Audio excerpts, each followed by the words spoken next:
कांग्रेस प्रदेशाध्यक्ष नाना पटोले ने देवेंद्र फडणवीस को भाजपा विधायक दल का नेता चुने जाने पर शुभकामनाएं दी है। हालांकि उन्होंने फिर से ईवीएम से चुनाव को लेकर अपना सवाल उठाया है। नागपुर में मीडिया से बात करते हुए उन्होंने राज्य में सत्ता गठन में हुई देरी को लेकर केंद्र सरकार, राज्यपाल और निर्वाचन आयोग पर भी सवाल उठाया।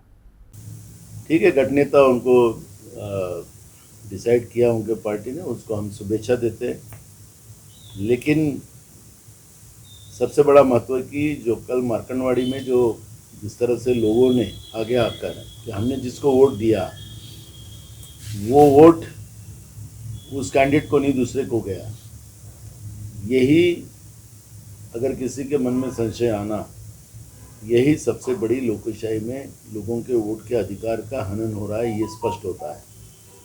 और इसलिए कल हम चुनाव आयोग के पास भी गए थे, चुनाव आयोग को भी हमने इस विषय को रखा, चुनाव आयोग ने भी इसको गंभीरता से लिया। हमको अभी रिटर्न में वो लिख के देंगे, उसके बाद अगर वो हमारा समाधान नहीं होगा तो हम सुप्रीम कोर्ट में भी जाएंगे। इसलिए कल चुनाव आयोग के सामने हम लोगों ने ये पूरी विस्तृत में बात रखी है और मुझे लगता है कि लोकतंत्र बचाने के लिए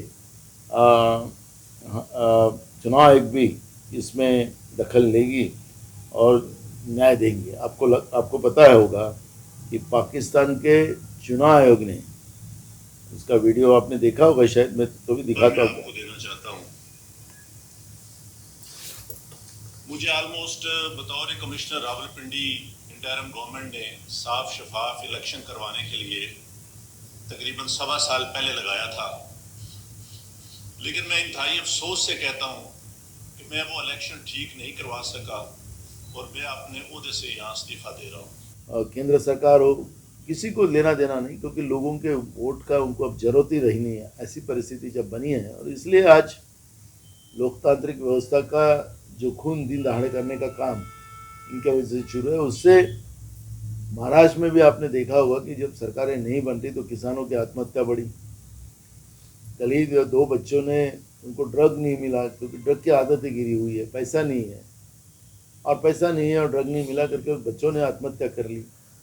तो ये बड़े बड़े हादसे जो हो रहे हैं, नई जनरेशन को बर्बाद करने का काम जो बीजेपी कर रही है, उसका परिणाम महाराष्ट्र नहीं तो पूरा देश भुगत रहा है। इसलिए लोकतांत्रिक व्यवस्था जो आज खतरे में आई है, उसको माननीय सुप्रीम कोर्ट ने इसको सुमोटो अपनी तरफ लेकर इस लोकतांत्रिक व्यवस्था को बचाना चाहिए, यही मांग हम कर सकते हैं।